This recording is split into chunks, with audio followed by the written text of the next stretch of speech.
자, 여러분 저는 지금 시점 거래소 보유량을 반드시 한번 확인해 보여야 한다고 말씀드리고 싶습니다. 우리가 기존에 60K에서 82.8K 올라가던 이 ABC 상승이 기억나십니까 여러분? A파가 이런 식으로 올라갔고 B파 조정이 이런 식으로 진행되었으며 82.8K까지 이런 식으로 원웨이로 올려준 적이 있었었죠. 이 자리가 차트로 봤을 때는 우리가 날봉상에서 이렇게 확인할 수 있었던 구간이었습니다. 자, 근데 이 자리에 대해서 이 시점에 거래소 보유량은 어떻게 되었느냐? 거래소 보유량이 여러분 보라색 그래프입니다. 이때는 상승장이었기 때문에 거래소 보유량이 줄어드는 형태가 보여졌다는 거죠. 왜? 모두가 60K가 바닥이라고 확정했었고 모두가 60K부터 올라가는 오파 임펄스를 생각했었기 때문에. 그런데 여러분 지금 한 달치로 거래소 보유량을 다시 한번 확인해 봤더니 갑자기 날아가는 형태가 보여지고 있습니다. 주봉급으로 확인해 본다고 하더라도 어제 급작스러운 상승이 나왔음에도 불구하고 오히려 더 튀어나가는 이런 형태가 나오고 있다. 아니 현우야, 거래소 보유량이 뭐길래 그렇게 호들갑을 떠느냐? 말 그대로 거래소 지갑에 보관된 자산의 총량을 추적하는 지표입니다. 시장에 즉시 매도 가능한 공급량을 나타내는 가장 직접적인 온체인 지표 중에 하나라는 거죠. 자, 거래소 보유량이 이게 왜 늘어납니까?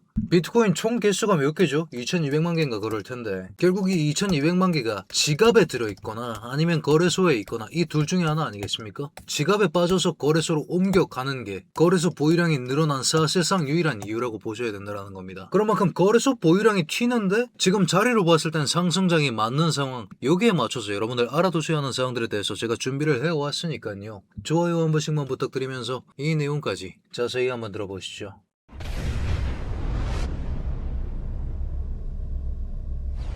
반갑습니다. 현명하게 매매하자 코인 인사이트의 현우 트레이더 인사드립니다. 자, 여러분 지금 시점 거래소 보유량을 강조드리고 있는 이유가 그것입니다. 사실은 원래 이게 상승장을 보여주고 있을 때는 거래소 보유량이 줄어들거든요. 오히려 하락하는 그런 모멘텀이 발생을 해야만이 이렇게 거래소 보유량이 늘어나는 형태를 보여준다는 거죠. 왜? 빨리 팔아야 한다라는 그 압박이 지갑에서 거래소로의 이동을 촉발시키기 때문입니다. 근데 지금 여러분 차트 자리가 어디죠? 지금 차트 자리는 우리가 기존까지 얘기하고 있었던 큰 관점상 여기서부터 올라오고 있었던 A파, B파 하락 이후에 C파 반등 자리입니다. 분명히 상승을 보여줘야 하는 그런 자리에서 왜 거래소 보유량이 늘어나는가? 저는 여기에 대해서 계속 의문을 가질 수밖에 없다는 거죠. 일주일치로 본다고 하더라도 마지막 저점 수준에서 한번 확 튄 자리가 맞습니다. 하지만 올라왔을 때 오히려 더 튀었다는 게 이 거래소 보유량이 가장 거슬리는 이유다. 여기에 더불어서 온체인 데이터로 봤을 때 어제 자리가 과연 진짜 현물을 기반으로 들어온 자리가 맞나? 초대형 고래인 보라색 고래는 완전히 이탈을 한 자리, 오히려 선물 포지션들만 이렇게 늘어나고 있었던 자리, 이 점을 생각해 봤을 때 이대로 진짜 상승을 만들어주긴 힘들 수 있겠다. 정말 잘 안 나오는 형태지만서도 지금은 이런 식의 3중 복합 조정 형태까지 반드시 염두에 넣어둔 채로 이 장을 대처해야 될 것 같다 라는 말씀을 드리고 있는 것입니다. X가 여기가 되어야겠죠. 이러면 요거 띄워놓고 제가 한 말씀만 드리고 싶습니다. WXY 2중 콤보든 WXYXZ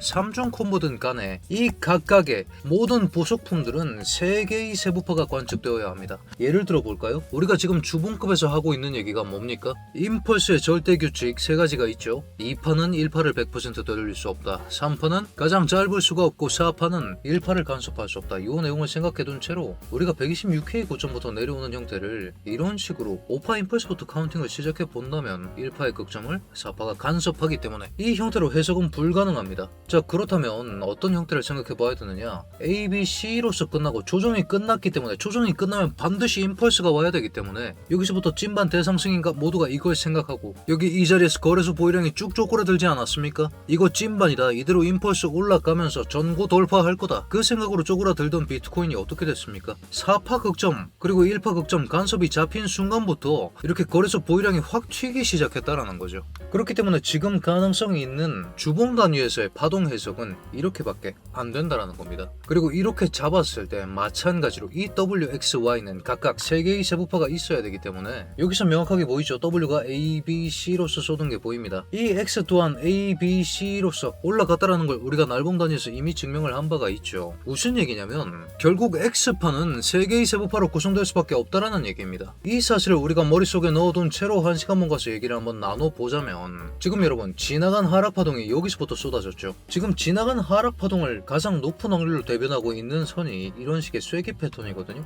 이 수액이 상단을 밟아주면서 리테스트 성공한 후에 지금 슈팅이 나오고 있는 형태를 보여주고 있는데, 이런 식의 다이아고널 형태를 생각했을 때 이 세 개로 1파가 완성되었고 여기서 2파, 그 다음 반대축으로 진행하는 1, 2, 3으로 3파가 전개되었다고 하면 여기가 5파 미달일 가능성이 높다는 거죠. 그러니까 새 상승 파동이 어디서 시작했느냐, 여기에 포커스가 맞춰줘야 한다는 겁니다. 가능성은 두 가지인데 지금 여기서 시작했을 가능성이 조금 더 높게 보인다는 거죠. 여기 1번 여기 2번이라고 쳤을 때 2번부터 상승파가 올라오는 그 가능성이 조금 더 높게 보이는 상황에서 우리가 뭘 확인해야 되느냐, 만약에 2번에서 올라오는 게 맞다면 1파가 원웨이로 올리고 2파가 이런 식으로 플랫 조정이 나온 뒤에 지금 3파가 올라가면서 최고점을 만들어줬고, 이걸 고갱하지 못하면 3개의 세부파밖에 나오지 않는다라는 거죠. 어떤 말씀이신지 이해가 되시겠나요? 그렇기 때문에 한 번 더 고점 들어주는 형태가 나오는 게 아니라면 지금 올라온 게 3개로 보이긴 한다. 결국 X파는 세부 3개, 임펄스 1은 세부 5개, 요걸 생각해야 되기 때문에 고갱을 보여줘야 좀 안심하고 임펄스를 확정할 수 있을 것 같다. 거래소 보유량까지 생각하면 롱은 리스크가 좀 높아 보이긴 하는데, 그렇다고 숏을 잡자니 손익이 절대 맞지 않는다. 일단 635를 주는 게 아닌 이상 섣불리 포지션을 열진 않겠다라고 말씀드린 후에 지금 브리핑 드리기 위해서 찾아와 있는 상황입니다. 맹신할 영역은 아닙니다. 세부 카운팅이고 실시간으로 수정이 들어가고 있습니다. 현 상황으로 보면 여기가 마지막 고점이라고 치면 상승파가 3개밖에 안 보인다는 게 문제인 거죠. 1파가 이렇게 올렸고 2파가 이런 식으로 N자 조정을 준 다음에 3파로 올라가는 형태. 그러면 4, 5를 보여주면서 고갱이 있어야 이게 X가 아니라 임펄스 1이라는 그 가능성이 좀 올라간다라는 얘기입니다. 요거 보여주는 게 아니면 지금 X 가능성이 좀 높다라는 얘기예요. 아니 현우야, X면 뭐 어떻길래? 이게 X로 올라가고 나서 A, B, C, 트리플 트리 이런 형태의 복합 조정 가능성이 훨씬 더 높아진다는 겁니다. 뭐가 없으면? 고점 갱신이 없으면. 결국 우리가 이전 영상에서 어떤 말씀을 드렸습니까? 뚫고 올리면 여기서 5파 나오는 거 아니면 트리플 트리 변수가 있다. 그리고 그 트리플 트리는 이 스타팅이 따여 나갔을 때 지금 이걸 임펄스 1로 보고 있기 때문에 2파가 1파에 대해서 100% 되돌릴 수 없기 때문에 요게 따이는 걸 봐야만이 확정할 수 있다고 말씀드렸죠. 확정은 결국 이 62670, 627로 잡겠습니다. 이 저점에 대한 갱신이 있어야만이 확정이 가능한데, 그 전에 대비를 해둘 수 있는 수단으로서 저는 이 세부 카운팅을 진행하고 있는 겁니다. 아니 현우야, 1-5파도 뭐 절단이 날 수 있는 거 아니냐, 이런 식의 특수한 변수를 너무 많이 넣어버리면 그때부터는 세부 카운팅 이런 게 의미가 없어져 버린다는 거죠. 그렇기 때문에 결국 가능성의 차원을 생각해야 되고, 정확히 얘기하겠습니다. 고갱이 있어야 1파가 확정되는 겁니다. 무슨 말인지 아시겠나요? 이게 지금 A, B, C로 읽힐 수 있는 이 가능성을 차단하기 위해서는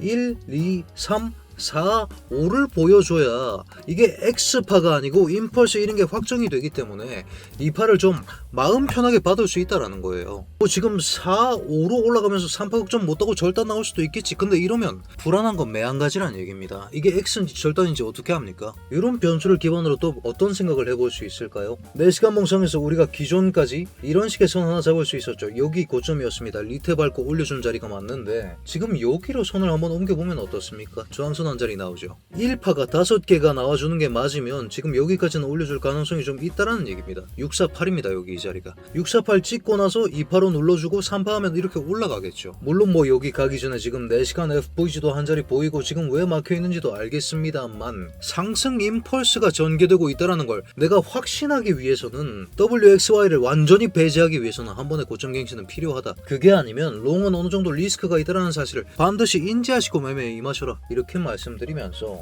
온체인을 지금 무시할 수가 없습니다. 온체인은 지금 전부 다 줄여서 보겠습니다. 위험신호 삐용삐용이죠. 올라갈 때는 폭발적인 거래량을 이런 식으로 보여줬었다라는 겁니다. 근데 지금 그 반가이밖에 안 되지 않습니까? 여기 이 자리에 비해서. 이런 거 생각했을 때 여기서도 지금 임펄스인 줄 알고 올라가다가 결국 리딩 다이아고날 형태로서 마감이 됐었죠. 이 리딩 다이아고날만도 못한 거래량을 보여주고 온체인 데이터도 위험한데 고점 갱신이라는 최소한의 성의를 보여주지 않으면 저는 이걸 임펄스로 대하기는 조금 어려울 수도 있겠다. 그런 생각과 함께 롱을 보고 싶으면 결국 이걸 뚫어주고 앉아주는 형태를 보여줘야만이 그때서부터 롱이 가능하지 않겠는가. 오히려 눌롱보다 추격롱이 안전한 시점이다. 눌롱을 보기 위한 최소한의 조건이 지금보다 고점이 한 번 더 높아져야 될 것 같다. 그래야 5개를 좀 명확하게 확인하고 3파를 임펄스 3파를 노려내는 그런 작업을 할 수 있을 것 같다. 이렇게 정리해드리면서 오늘 브리핑을 요약해보자면 온체인 데이터로 봤을 때 거래소 보유량이 굉장히 과다한 상황입니다. 거래소 보유량이라는 것 자체가 통장, 개인 지갑에서 거래소로 옮겨가는 그 순서 자체가, 그 목적 자체가 애지간해선 매도 목적에 있다, 이렇게 말씀드리면서 통상 매도 우위일 때 거래소 보유량이 과다했었습니다. 상승장 초입에서 급등하는 형태는 사실 저는 본 적이 없습니다. 우리가 지나간 60K부터 이렇게 반등 주던 이 타이밍에도 거래소 보유량은 확확 오히려 떨어졌었지, 이런 식으로 갑자기 급등하는 구조는 나오지가 않았었다. 이런 식의 급등은 오히려 이렇게 급락하던 와중에, 흰색 선이 급락하던 와중에 이럴 때 거래소 보유량이 급등을 했었다, 이런 거 생각했을 때 지금 상승을 마냥 100% 신뢰할 수 있나, 이걸 임펄스로 간주할 수 있겠나 라고 하면 그게 좀 어렵기 때문에 현 시점 가장 가능성 높은 스타팅 포인트는 62.7K 저점입니다. 여기 이 자리죠. 여기서부터 올라온 게 1, 2, 3으로 보이기 때문에 4, 5를 보여줘라, 그러면 이게 임펄스인 걸 좀 확신할 수 있을 것 같다, 좀 안심하고 탈 수 있을 것 같다. 하지만 이 4, 5를 보여주지 못한다면 눌롱 리스크가 좀 올라가지 않겠는가. 3파를 먹어내는 작업에 에러사항이 생길 가능성이 높다. 3파가 아니라 애초에 그 반등 타겟을 수정할 필요성이 있다. 이러면 임펄스 3을 먹는 거랑 혹여나 이게 A, B, C일 수도 있겠고 C파를 먹는 거랑 X 이후에 A, B, C일 수도 있을 겁니다. 조정 B를 먹는 거랑 이 세 가지 플랜 셋업은 모두 달라야 합니다. 타겟이 지금 3분할로 잡히는 상황이기 때문에 고점 갱신을 해줘야만이 우리가 좀 확실한 얘기를 나눠볼 수 있다. 고점 갱신을 해주면 타겟을 임펄스 3로 좀 압축하는 그런 전략이 가능하다, 이렇게 말씀드리면서 고점 갱신 없으면 지금 자리에서 눌롱 얘기하기는 위험한 게 맞습니다. 물론 이 자리에서 리스크 어느 정도 감수해보고 들어가 볼만 합니다. 어떤 자리였죠? 0.618에서 0.5구간, 이걸 상승 파동의 첫 번째 마감이라고 간주했을 때 이 구간 내부에 존재하고 있었던 한시간봉 FVG, 이 구간 기억나시죠? 여기서 리스크 감수하고 들어가 볼 만한 구간은 맞습니다만 그 리스크가 고갱을 해주면 좀 많이 줄어든다. 그게 아니면 리스크가 좀 있다라는 걸 인지하신 채로 매매에 임하셔야 될 것이다. 이렇게 정리해드리면서 여러분들 확인하셔야 되는 내용들은 제가 브리핑룸 통해서 최대한 빨리 공유드릴 예정 중에 있으니까요. 오늘 분석도 마음에 드셨다면 여러분 댓글로 굿 한 글자씩만 부탁드리겠습니다. 자, 그렇다면 코인인사이트 구독자 여러분들 모두 성투하는 좋은 하루 되시길 바라겠습니다.